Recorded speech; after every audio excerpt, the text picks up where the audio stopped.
You've seen Goku, Saitama, and other powerhouses, but today we're diving into the legend that just may be stronger than them all, Sun Wukong. That's right, the Monkey King. The Monkey King, the OG warrior who could possibly solo 99.9% of the anime verse. So hey, True Pro Tag here. So we are going to dive into this because I've been hearing a lot of people talk about this just on social media. I'm like, you know what? Let me just put my 2 cents into this little debate here because regardless of whatever you feel for your favorite characters, because I have to realize and accept that, yeah, some of my favorite characters aren't going to win this fight either. But the mythical version of Sun Wukong is, honestly, I'm not going to lie, my favorite version of all the Wukong variants. Goku's a favorite, but Sun Wukong is, like, just knowing what he is in lore and his mythos, that's freaking amazing. And to understand why Sun Wukong is such a force to be reckoned with, we need to look at his origins. Sun Wukong, also known as the Monkey King, is a central figure in the 16th century Chinese novel Journey to the West. He was born from stone and possesses immense spiritual and supernatural powers which he gained through mastering Taoist practice. But what makes Sun Wukong so dangerous in battle? Let's break it down. The first one's going to be really simple, and I mean by really simple, I could just talk about this and end the video because how can anyone overcome this? Immortality. He's like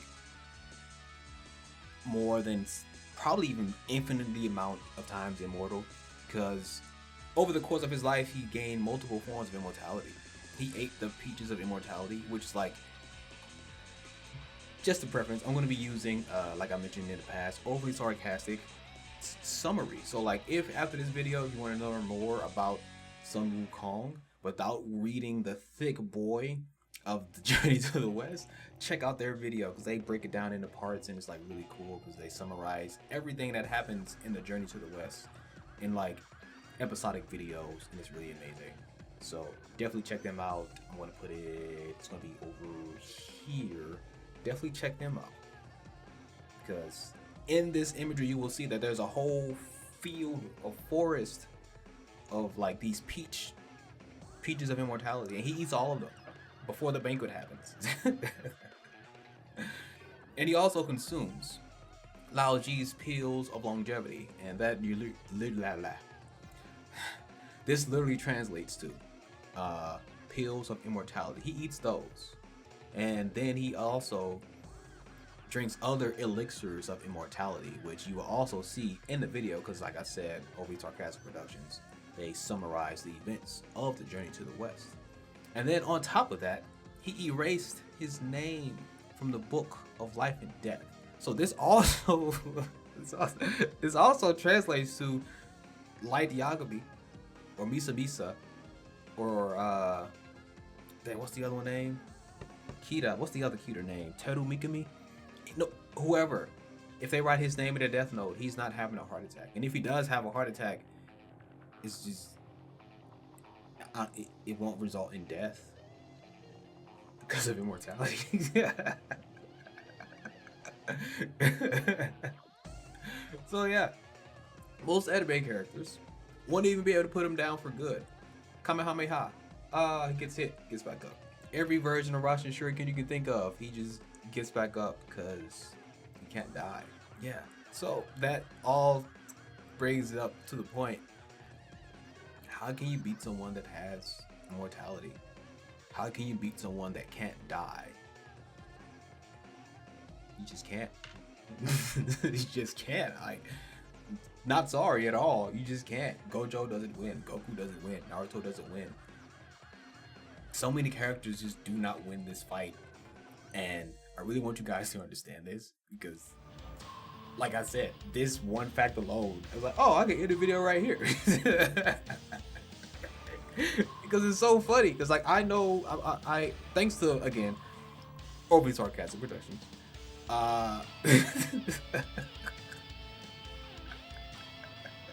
Oh my god, the fact that so many people say that, oh, he could beat Sun Wukong, nah, man, nah. It's just so funny to me. Cause like the fact that he like once you get to it, like yo, He's so like besides he's not just immortal. He's like immortal times infinity. He can't die. Come on, people. He just can't die. Like no matter what, he's like removing your name from the book of life and death.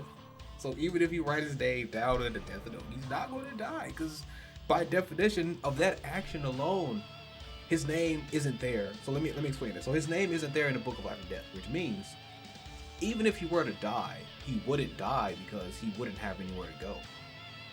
He wouldn't go to heaven nor hell because he's not in the roster of living or dead beings, if that makes sense.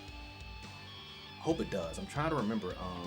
So like in Final Fantasy X, for example, this is something that happens if you aren't, if no one does ascending for you. And ascending is some kind of ceremonial thing that allows your spirit to be guided to the far plane. So in, so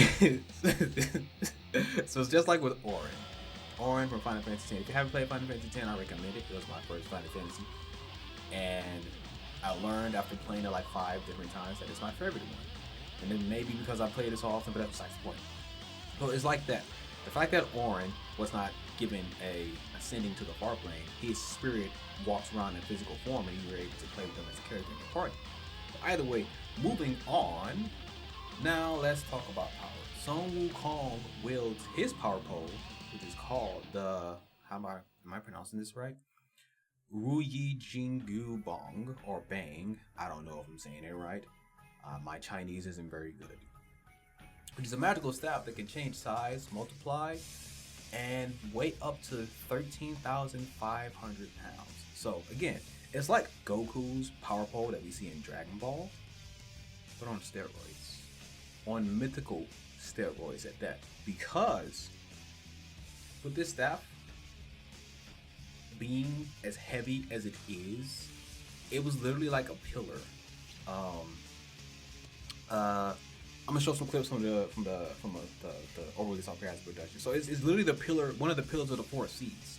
So by Sun Wukong being able to lift this, it's like the strength taken to need this is like having the strength to lift the ocean. Not many anime characters have the strength to literally lift the ocean. That come on now. Lifting the ocean, like for example, as someone who lifts myself, I know how the difference in water weight versus like regular weight is so crazy, yo. Like, sidebar. I remember cleaning out my niece's pool. She has one of those mini pools or whatnot, and yeah, I'm lifting it to like get the wrinkles off from under it and whatnot, because I realized it'd be easier to get the wrinkles off from under it if there's already water in the pool. And just lifting it, I'm like, yo, this is not even a lot of water for real. But this feels like it's about upwards of 200 pounds of just water weight. So water weight is so different from like actual weight of like lifting a weight or like picking up someone's body. If anything, it's like picking up someone's body that's unconscious or dead. Because for some reason, when someone goes unconscious, their body fully relaxes. And yeah, they weigh 130 pounds, and you just, when they're unconscious, you can pick them up and it's easy. But once they're unconscious, it feels different. It's like that I don't know. But yeah, having the strength to like literally lift up the ocean is what we're talking about. Like all of the water in the world. Goku hasn't, and admittedly most anime characters haven't shown that they can even do something like that. Yeah, they're strong. I mean, we can go to comics, that's one thing. So, unfortunately, yes, even Superman. Oh, shit.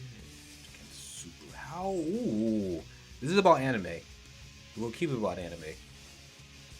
Let's keep it about anime. Because with all the variants of Superman. Okay, hold on. Blah, blah, blah, blah, blah. Let's get back on track. So now, let's move on to the other point. Speed and agility. In terms of speed, Sun Wukong can travel over 108,000 G. And 108,000 G roughly translates to 34,000 miles or something like that. Just going off of the lore, he can do that, get that distance in a single somersault. So in one flip, like he at a standstill and he just flips, he's already 34,000 miles in that direction, just from one flip. Like just imagine that for a second. Just how how it takes, how long, like the amount of time it takes someone to do a flip in any direction, any given direction. But for Sun Wukong, when he does that flip, he's all the way 34,000 miles in that direction that he flipped. That's, in all honesty, like, to put that in perspective, that is faster.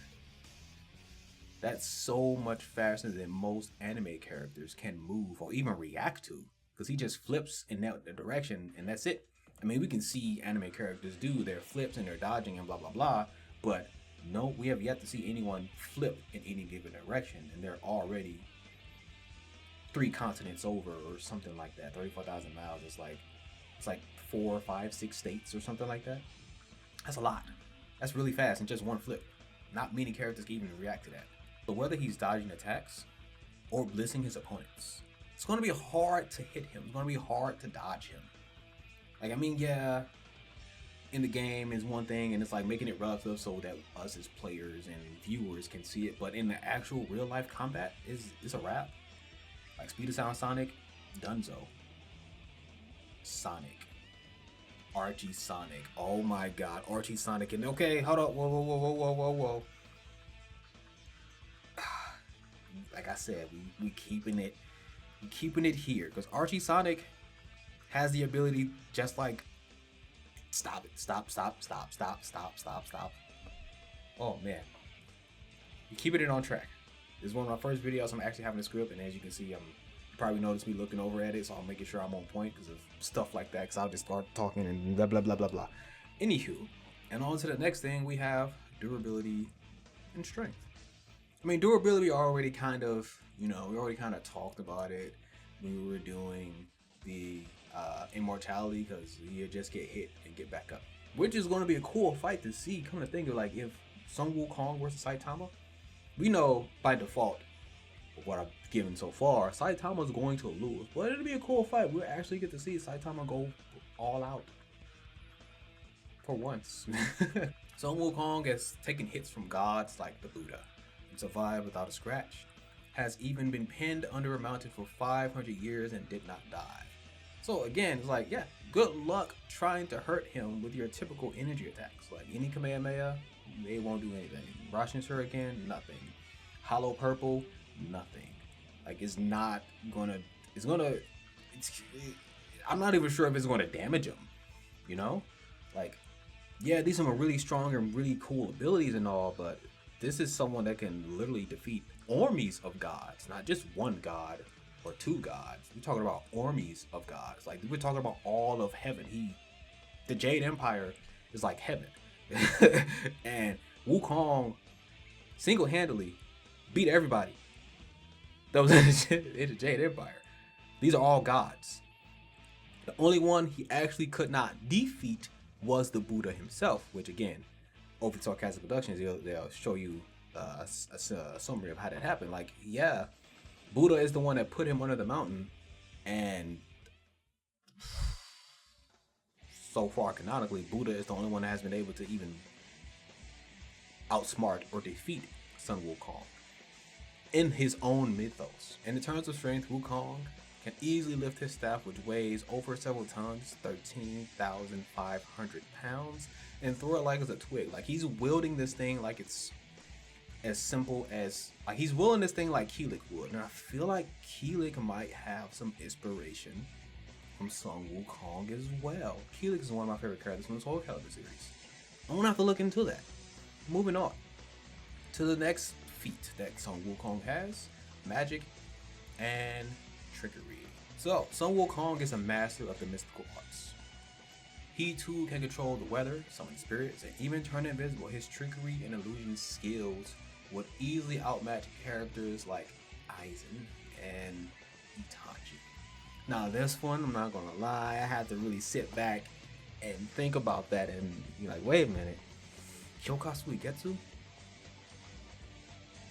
For real? I was like, yeah.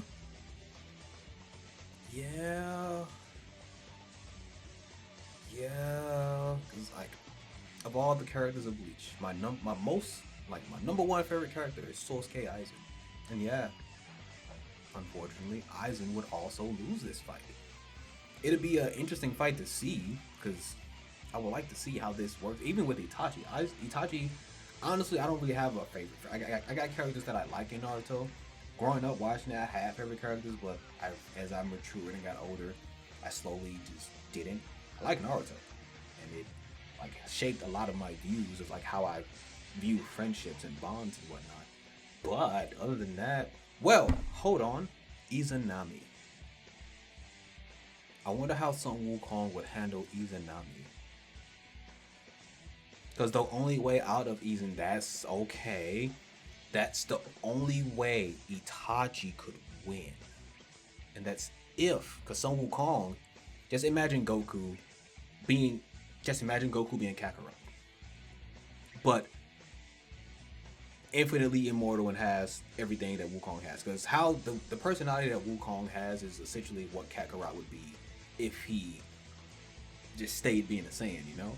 And with the only way out of Izanami is gaining some kind of like humility, because that's how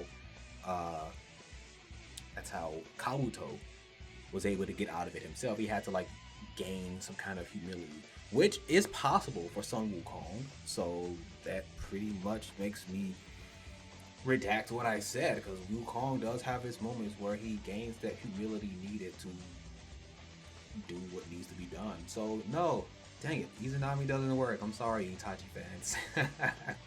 Because again, overly sarcastic productions. As you're watching this, I'm remembering that as well, because I haven't read The Journey to the West myself, and that's why I keep on mentioning overly sarcastic production. They do it so well to the point where I watched this and rewatched this multiple times, because it's good. They do a really good job with all their stuff.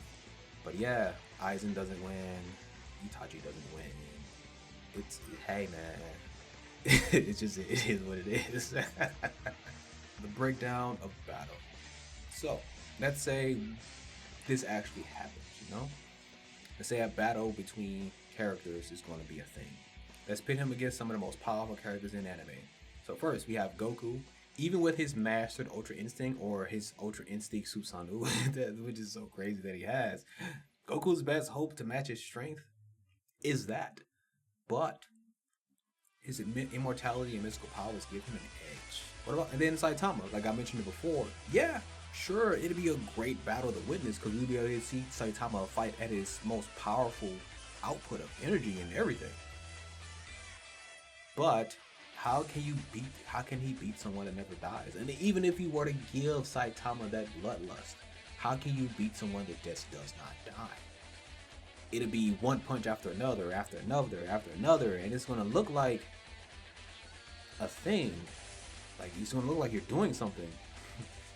But it's not. The monkey will just keep getting back up and smack you around with his pole. I'm not even finna say pause, because I'm not gay. I got a business to say. The monkey will keep smacking you around with his pole, and there's nothing you can do about it. Okay, now what about Naruto? In this tailed beast form, it's like, let's even put Naruto at his strongest. Let's put him in barbarian mode, however you say it. I feel like I'm always pronouncing it wrong. Baryon mode, Naruto versus Sun Wukong. And let's also throw on the fact that he has all the powerful abilities of the tailed beast that gave him his power, like they did in that battle against Sasuke at the end of Naruto. The Monkey King's shapeshifting abilities and magical prowess alone will overwhelm him even still, because yes, Naruto can create a lot of clones, probably enough clones to match Sun Wukong, but this is the equivalent of Madara asking the 5 Kage, do you oh man, I'm laughing so hard, my abs hurt. Do you want all of my clothes to use all of my abilities just like I am, type of stuff. That's how vast it is between Sun Wukong, the Monkey King, and Naruto, and honestly any other character you can put from the main protagonist of your traditional anime. Yeah, I'm not even going to even mention some of the other anime, because those characters, they're like, as we know, there are like, power scaling or not, you know that certain characters are only at certain levels of strength and feats. So when it comes to something as wild as Sun Wukong, you need your best characters to put up front. We're not putting up Yuji Itadori because we know it is like he's not there yet. From what we've seen with Jujutsu Kaisen, he's just not there yet. But from Jujutsu Kaisen, we can put Yuji Itadori, Sukuna possessed with all the fingers that he has presently, and Gojo versus Sun Wukong, and Sukuna's best bet is trying to control Sun Wukong's body. That's it. And then Hollow Purple might do damage, but it won't put him down. No, even in a domain expansion, like it's going to do damage. That could be something. Ooh, interesting. I didn't consider the domain expansions when I even started this video. Because Gojo's domain expansion, all the information in the world, or possibly the universe, being thrown at you at once. How would Sun Wukong handle such a thing? That would be interesting to see. And then that's the thing, which is why I even said 99.9% anime, because some characters have the ability to possibly win. Possibly. Keyword on possibly, because again, a domain expansion is just like an illusion, or like a bankai, or like just one of your hacks abilities. But this is a master of mystical arts and illusions. Who's to say he doesn't have something in his arsenal from his mastery of living for thousands of years, has something that can combat against Gojo's domain expansion, just like it would with Itachi's Izanami or Aizen's Kyokatsu Getsu. So yeah, there are characters that got a chance, but it's still not a guarantee. So unfortunately, it's not gonna win. In conclusion, Sun Wukong's combination of immortality, speed, strength, magic, and sheer trickery makes him one of the most overpowered characters in all of mythology. And that's why he can solo 99.9% of all of anime. Whether you're a fan of Goku, Saitama, or Aizen like myself, or any other powerhouse, the Monkey King's got something for everyone. Now, do you agree that Sun Wukong can defeat most of the anime characters in a battle, or like an anime multiverse battle where it's just Sun Wukong versus everybody else? Do you think Sun Wukong wins? Do you think Sun Wukong loses? Let me know down in the comment section below what you think, because I'm interested to see, because for the most part, I'm not even gonna lie, I ain't gonna hold you. From what I know about Sun Wukong and what I know about some of my most favorite anime characters, I know that Sun Wukong wins. Like, I can be as biased as I want with Sosuke Aizen. And then I maybe Kokatsu Uegetsu, maybe. It's a maybe because of the ability that Kokatsu Uegetsu is. But a master of illusion and mystical arts, it's not looking so good for Aizen. And it is what it is. But yeah, don't forget to like, share, comment, and subscribe. And I'll see you guys next time.